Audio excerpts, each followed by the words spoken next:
Thank you for choosing to watch our video. Please like and subscribe to our channel and click the bell icon for notifications of new content. Leave us a comment and watch the other videos that we're happy to provide for you. And now, on to the sermon. 1 Samuel chapter 16 starts essentially by chapters 13 and 15. In 13 and 15, Saul shows himself to be, as a king, just simply not what God wanted. Chapter 13 and chapter 15 shows that he's not right to be king and that he's not right to lead the kingdom. So there's got to be something different. And 1 Samuel chapter 16, this is where it's introduced.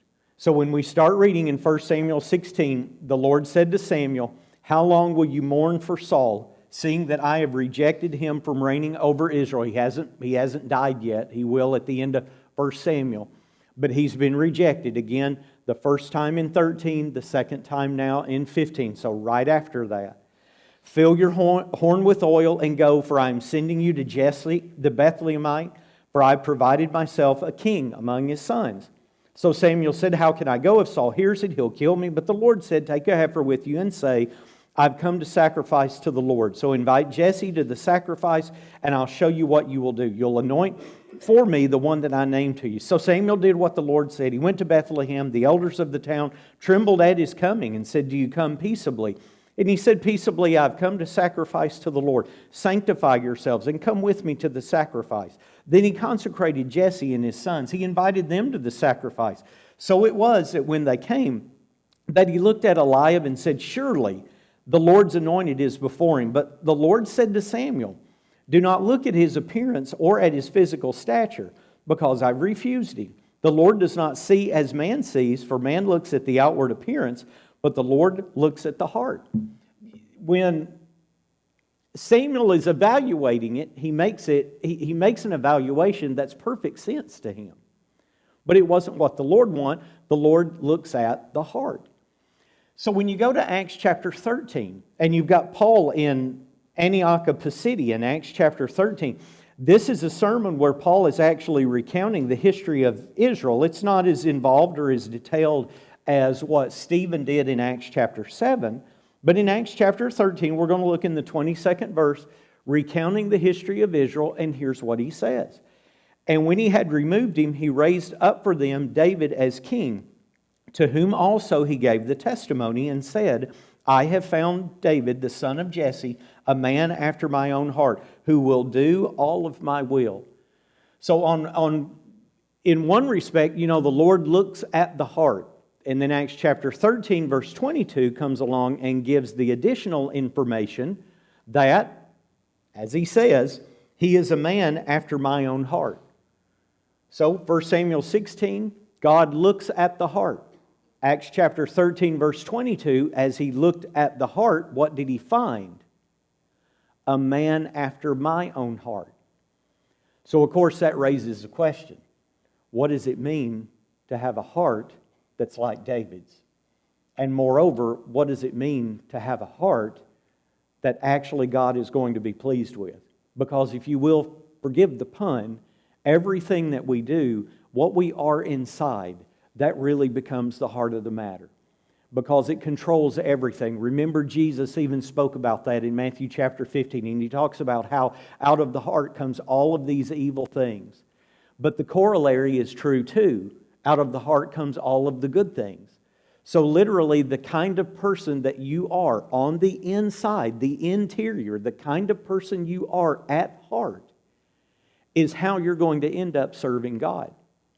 So if David was a man after God's own heart, what does that actually mean? This morning we had 9 points, and we got through them. You don't know how proud I was of myself when I finished that. And it wasn't a ridiculously long time, but I know beauty's in the eye of the beholder. We're only going to look at 4 tonight, and we're going to look into the writings of David to make the point. So what does it mean to be a man after God's own heart? Something that clearly God wanted, something clearly that God liked, and therefore something that's worthy for us to mimic. First of all, let's talk about the fact David's heart was open. We're going to go to Psalm chapter 26. In the writings of David, each one of these will open up with the writings of David. So Psalm chapter 26 and verses 1 and 2, here's what David wrote. Vindicate me, O Lord, for I have walked in my integrity. I have also trusted in the Lord. I shall not slip. Examine me, O Lord, and prove me. Try my mind and my heart. And that's really a bold statement.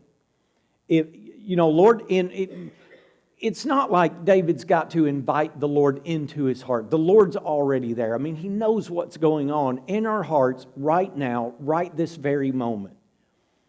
But the point was almost like a challenge. Lord, come into my heart. Look at what I am. Try me. Evaluate me with the expectation of the fact that what my heart actually is something that you're going to approve of. So Psalm chapter 139. Let's look in Psalm chapter 139. Most of the time when you look in Psalm 139, you're looking at the earlier part of the psalm because that's the great passage where it talks about how omniscient and omnipotent, how omnipresent that God is. Very, very classic. Verses about 7 through about 12 or so. Makes a great sermon in and of itself. But look at the end of it. In verses 23 and 24, here David writes, Search me, O God, and know my heart. Try me and know my anxieties, and see if there is any wicked way in me, and lead me in the way everlasting. David acknowledges the fact again, take a look into what I am. And as there are maybe some things that are impure, which we will have to, of course, discuss, lead me in the way of life everlasting. I like this. Proverbs chapter 16 in the second verse. Proverbs chapter 16 in the second verse, it's a general statement written by, of course, none other than his own son, Solomon. Proverbs chapter 16 verse 2, all the ways of a man are pure in his own eyes, but the Lord weighs the spirits. And David's was open because he had that confidence that what he was doing, while he wasn't perfect, was still going to be pleasing to God. I like this in 2 Corinthians chapter 6. I wanted to look at this concept, and this is one of the few places in the New Testament where it occurs. 2 Corinthians chapter 6, and we're looking in verse 11. Paul has had to defend himself, particularly in 4, 5, and 6. And as we get to chapter 6, that's where the well-known passage of, today is the day of salvation. And he's making an appeal to the Corinthians in 2 Corinthians chapter 6, and starting in verse 11. And look what he says to them. O Corinthians, we have spoken openly to you. Our heart is wide open. You are not restricted by us, but you are restricted by your own affections. Paul is having to defend himself because there had come among the Corinthians people that were changing Paul's mind, changing the Corinthians' mind toward Paul. So he's saying, from my point of view, from my end, you're not restricted to us. But on your end, it's different. So he finishes in verse 13. Now in return for the same, I speak as to children, you also be open. Paul had such an incredible affection toward them. And I've always heard the tendency, I've talked with couples about this and made the point, that affection is always given, it's never taken. Affection's always given, it's never taken. David's heart was a heart that was open. It's affection, it's love, it's dedication, it's devotion, albeit there were times where he faltered, was always perfect and pure and righteous before God. So if I want to have the right kind of heart, I need to have an open heart, confident of the fact that the Lord could look into it and find someone who does need to be a recipient of His grace, but on balance is someone who's devoted actually to doing His will. If you have a heart like that, if I've got a heart like that, then we're going to be right before God. We're going to have a heart that God wants. Secondly, let's look into Psalm chapter 51. David had a tender heart. Psalm chapter 51, David had a tender heart. We're going to look in verse 17. Psalm chapter 51, looking in verse 17. This was, of course, the well-known psalm, one of the three that he wrote after his incident with Bathsheba. So Psalm chapter 51, verse 17, the sacrifices of God are a broken spirit, a broken and a contrite heart. These, O God, you will not despise. A tender heart. And a tender heart becomes very, very important because, just like David shows us, he demonstrated in his life. We didn't have to peer into his heart. He demonstrated in his life that that he was going to sin, and he did. But look at what happened when it took place, and that's in 2 Samuel chapter 12. In 2 Samuel chapter 12. So in 2 Samuel chapter 12, chapter 11, of course, tells us what takes place, but 2 Samuel chapter 11 tells us what takes place. Chapter 12 is where Nathan comes to him. And in verse 7, Nathan said to David, after he had constructed the parable of the lamb, David makes a decision. It's a correct decision.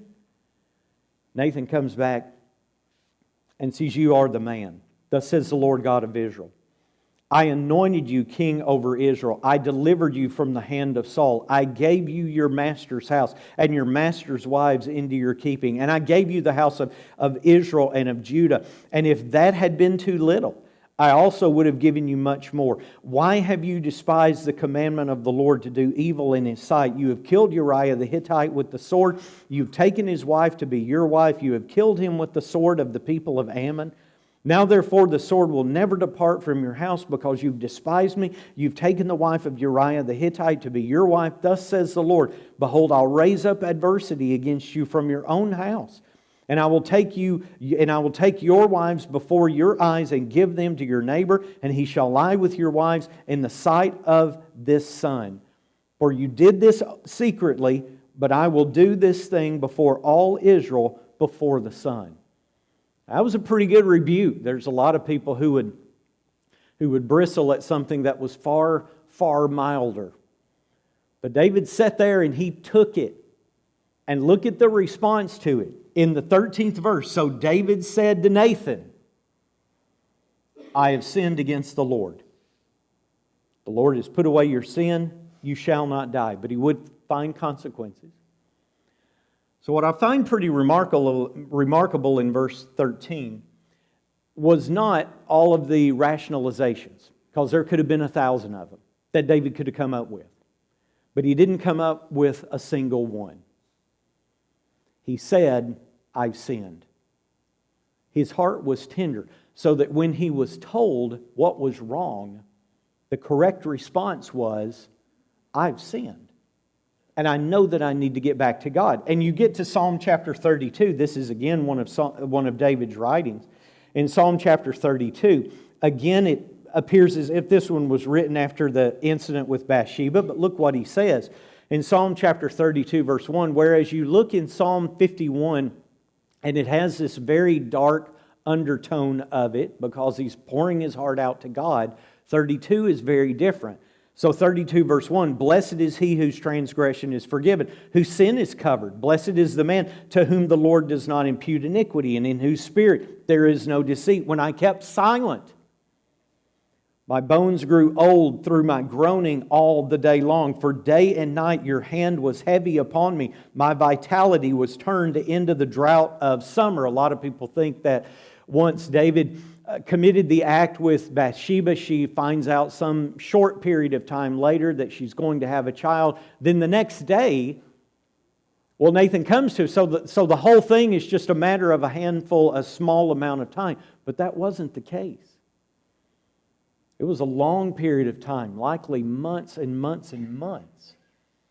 So David had a long time to kind of dwell on the fact of what he had done. And that's what he means by, I believe, what he says here in verses 3 and 4. Unconfessed sin will kill you. And it won't just kill you spiritually. I mean, we talk about people confessing their sins. There's a reason for that. Because unconfessed sin prevents God from hearing your prayers. Unconfessed sin will kill you spiritually. But it'll also kill you emotionally. It is best that when people are in the situation that they admit what they've done. And as they admit what they're done, there's no more hiding, there's no more deceit, there's no more secretiveness. They admit it. And as they admit it, they come to terms with forgiveness. And this is what David is saying. Look how blessed it is when all of this is out in the open, when all of this is now known. It gives someone a power. Verse 5, I acknowledged my sin to you instead of hiding it, keeping it all secret, because that's what a lot of people will do. And my iniquity I've not hidden. I said, I'll confess my transgressions to the Lord, and you forgave the iniquity of my sin. Some people confess, but they only confess a little bit of it. Or maybe they confess it and they go right back to it, to the secret sin that'll kill you. Verse 6, for this cause everyone who is godly shall pray to you in a time when you will be found. Surely in a flood of great waters they shall not come near him. You are my hiding place. You will preserve me from trouble. You shall surround me with songs of deliverance. A statement of utmost confidence. Because David wouldn't hide. The heart was tender. When someone came to him and revealed his sin to him, he was willing to change. And that's a big problem. Because sometimes people, when you talk to them about some things that's wrong in their lives, there may be the tendency to continue to conceal it, or there may be a whole lot of anger that someone would dare suggest that their life isn't right before God. So what do? They take off. They look for greener pastures. And the greener pastures are only people who don't know as much as the people that they're with. Unfortunately, what usually happens is that the people that you go to with the greener pastures who don't know as much, in time, guess what happens? They usually find out exactly what the previous people had. David's heart was tender. When Nathan appealed to it, sternly, strongly, he changed and he reacted to it. And you can see this in the New Testament, Acts chapter 2, verse 37. I would have loved it if we could go through the book of Acts, and every single time that it happens, every single time the gospel was presented, people responded to it. But of course it didn't. Acts chapter 2, verse 37, when they were convicted of murder. Now when they heard this, they were cut to the heart. Some versions say, the Old King James Version says that they were pricked to the heart, but the perhaps better word that some of the modern versions pick up is just pierced to the heart. It hurt. Cut to the heart. And they said to Peter and the rest of the apostles, men and brethren, what shall we do? Or you go to 16, move over to 16. Acts chapter 16 and verses 29 and 30, and you've got the situation of the jailer. And the jailer is put in a really, really hard spot. But how does he respond? In 16 verse 29, then he called for a light. He ran in, he fell down trembling before Paul and Silas, and he brought them out and he said, sirs, what must I do to be saved? And it'd be great if every time people, when they're put in the position, the heart responds correctly. But it doesn't. For example, in Acts chapter 24 and verse 25, you've got Felix. Acts chapter 24 and verse 25. Now, as he reasoned about, this is Paul reasoning about righteousness, self-control, and the judgment to come. And the background of Felix and Drusilla, we know that it was an unrighteous situation. External history affords us that explanation. So you could see that this sermon on righteousness, self-control, and the judgment to come would have been just what he needed to hear. What's his response? Go away for now. When I have a convenient time, I'll call for you. The last one, maybe the most famous of all, Acts chapter 26, verse 28. That's where he's before Agrippa. Acts chapter 26 and verse 28. And actually, Paul can make a very reasoned plea. A passionate plea that's based on things that Agrippa already knew and even had become convinced of, because Paul could say, do you believe this? I know you believe it. So what's your answer? Acts 26 verse 28, Agrippa said to Paul, you almost persuade me to be a Christian. So the heart is tender. It's almost tender enough.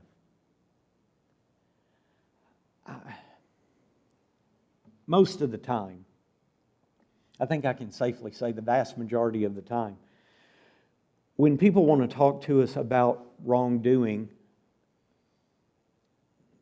they don't want to destroy you.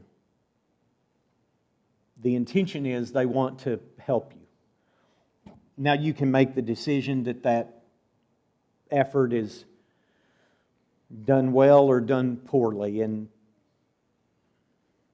look, you do it long enough, you're going to have some really good ones, you're going to have some really poor ones.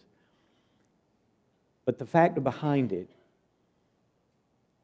is almost always exclusively a heart that's good, of wanting to try to move people out of unrighteousness. David's heart was tender, and when that effort was made, it's so encouraging to see that he didn't hesitate at all. That's what made him a man after God's own heart. That's what made him pleasing to God. A tender heart. You learn it's wrong, you respond, and you change. That's what David did. There was another one, though, the third one. David's heart was also true. David's heart was true. Again, back to his own writings. Let's look in Psalm chapter 51. Let's look in Psalm chapter 51. So someone who has a good heart, someone who has a tender heart, someone who has an open heart, you can also imagine that someone has a heart that actually wants truth. So Psalm 15 and verse 1. Lord, who may abide in your tabernacle? Who may dwell in your holy hill? He who walks uprightly, who works righteousness, and speaks the truth in his heart. Psalm 51, back to Psalm 51 again. Psalm 51, we're going to look in the 6th verse. Psalm chapter 51, looking in the 6th verse. Behold, you desire truth in the inward parts. In the heart, you desire truth in the inward parts. And in the hidden part, you will make known to me wisdom. Down within the heart, where it really matters. We want people. And I've been through this. I think it's worth repeating. I hope it is. We want people here. We want people here. If you gave me the decision, Kyle, do you want people here or do you not want people here? Of course, what do you think I'm going to say? But we also want people who are here for the reason because they love truth. And they want to respond to that truth. So yes, while it's grand that you're here with us tonight, be here for the right reason. Be here because you love truth. Not because there's some kind of external pressure, not because there's some kind of expectation that's put on you. Be here and be a person of truth. Learn to be a person of truth. Maybe if you're here tonight and you're kind of here because you're kind of forced to be. That doesn't have to last forever. You can be a person who comes to learn and love truth. And be here for the right reason. You know what that'll make you? That'll make you a person after God's own heart. I liked what Paul said in Romans chapter 7 and verse 22. Look at how Paul said it in Romans chapter 7 and verse 22. Romans chapter 7 verse 22. Paul is reflecting on what it was like living under the old law, which of course David lived under. But look at his attitude. That's what I want us to focus on. Romans 7 verse 22. I delight in the law of God according to the inward man. Yes, in verse 23, he had another law in his members, and he wasn't able to overcome that, so he would sin. So what can I do? Then at the end of chapter 7, the answer was the grace and the mercy that's found in Jesus Christ. But look at the attitude. Look at the attitude. Romans chapter 7, verse 22. For I delight in the law of God according to the inward man. I had a little kind of throw out point about parenting this morning, knowing that kids are going to push boundaries. They will. Raise children. Raise children who delight in the law of God according to the inward man. Teach them. Convince them that living by the law is good. It's right. It's holy. It'll make their lives better in a lot of ways. There are some ways, of course, don't oversell it, because there are definitely some ways, and we brought it up this morning, there are some ways it's going to make their life worse. But all told, it will make their life better because it prepares them for the life to come. But remember, as a parent, you have to delight in the law of God according to the inward man. So you do it. If you're not doing it right now, this very moment, then change. Learn how to do it. Like I said this morning, don't give up. Change what you are. Learn how to do that. And then teach your children. Ephesians chapter 6, verse 14. Ephesians chapter 6, verse 14. One of the ways that Paul brings up, being able to fight the devil. Stand, having girded your waist with truth. Put on the breastplate of righteousness, feet shod with the preparation of the gospel of peace, and above all then taking that shield of faith, and you're able to quench all of the fiery darts of the wicked one. And part of it, of course, was truth. David's heart was true. David loved truth. He wanted to follow truth. He wanted to have it within the inward man. Someone who does that is going to be a man or a woman after God's own heart. And they'll have the capability to raise children who love that law and are going to be after God's own heart. That's what we need. Okay, one more. David's heart was holy. Now let's go to Psalm 24, not Psalm 23, Psalm 24. We're going to look in verses 3 and 4, a well-known portion of the Psalms. Psalm chapter 24 and verses 3 and 4. Here's what it says. Who may ascend into the hill of the Lord? Who may stand in His holy place? He who has clean hands and a pure heart, who has not lifted up his soul to an idol, nor sworn deceitfully. If we keep on going in verse 5, he shall receive blessing from the Lord and righteousness from the God of salvation. You live right, you're going to be rewarded for it. Just as simple as that. And it is worth noting, just as part of what we've already talked about in verse 4, he who has clean hands and a pure heart. So the clean hands begin somewhere. The clean hands begin with a pure heart. Don't get them out of order. Have the pure heart. The pure heart will produce the clean hands. David writes it in a way that's very, very common in Hebrew poetry. You place the two of them together, the two of them balance one another, and it really is, because it's from the mind of God, it really just is the perfect statement. Clean hands and a pure heart. David's heart was holy. Psalm 51, let's go one more time to Psalm 51, and we'll look in the 10th verse. This might be the most famous part of Psalm 51. You'll kind of have to decide this, but here's David asking, create in me a clean heart, O God, and renew a steadfast spirit within me. That's that Hebrew poetry, putting two ideas together. They're repeated, but they're different, and it makes a beautiful emphasis. A clean heart, a steadfast spirit. Create it, renew it. Don't cast me away from your presence.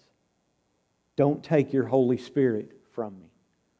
But a person, see, with a clean heart and a steadfast spirit won't really have to ask that, because they're never going to turn away from it.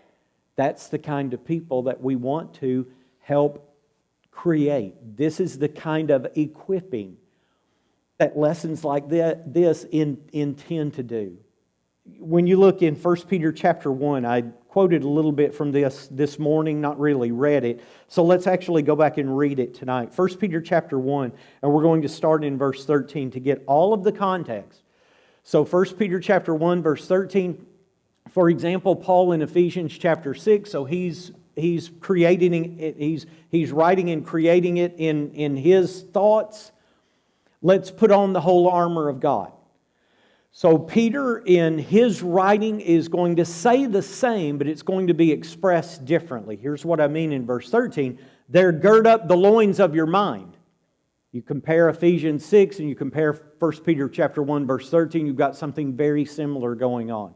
Gird up the loins of your mind. Be sober. Rest your hope fully upon the grace that is to be brought to you at the revelation of Jesus Christ. As obedient children, not conforming yourselves to the former lusts, as in your ignorance. You left those. You left those.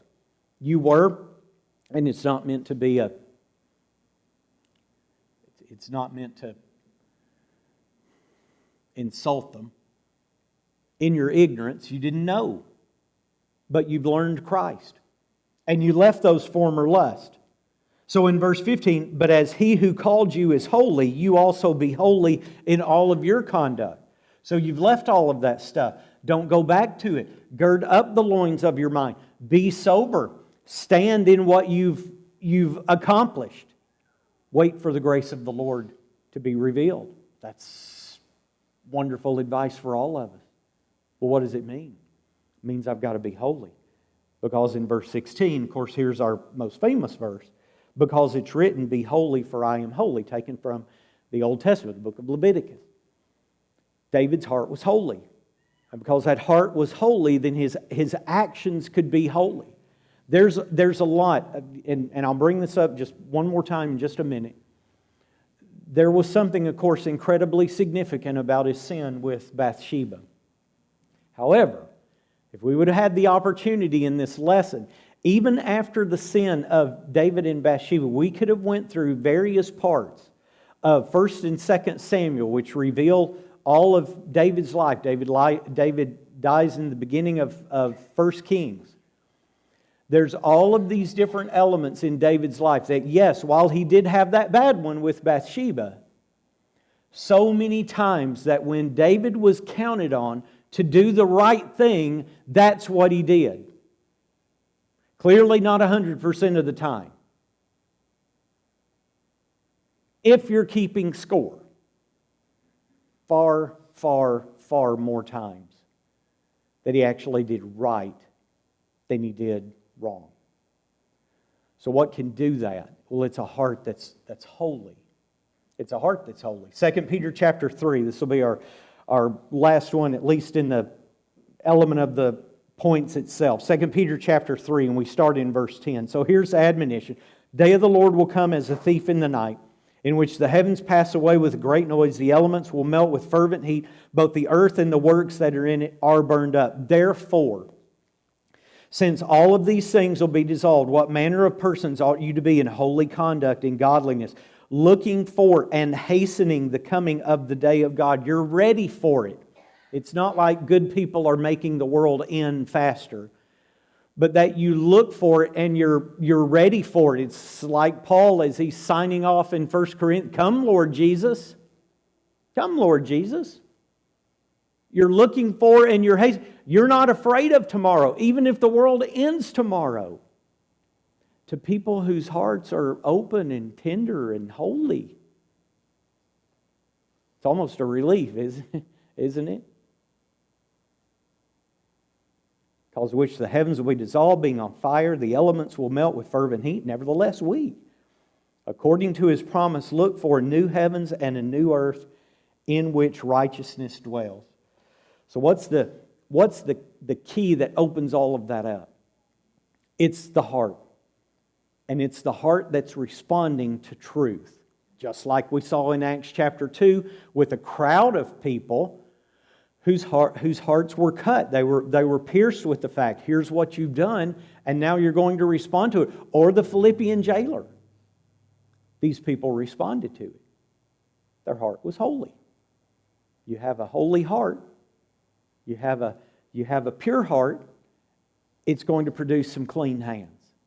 It's going to produce a person equipped, waiting for, hastening the coming of the Lord, ready to receive the grace of God that's been promised to all of us. It's really a magnificent thought. 1 Kings chapter 15, let me end with this. I've kind of been alluding to it a little bit. 1 Kings chapter 15, we're going to look in verse 5.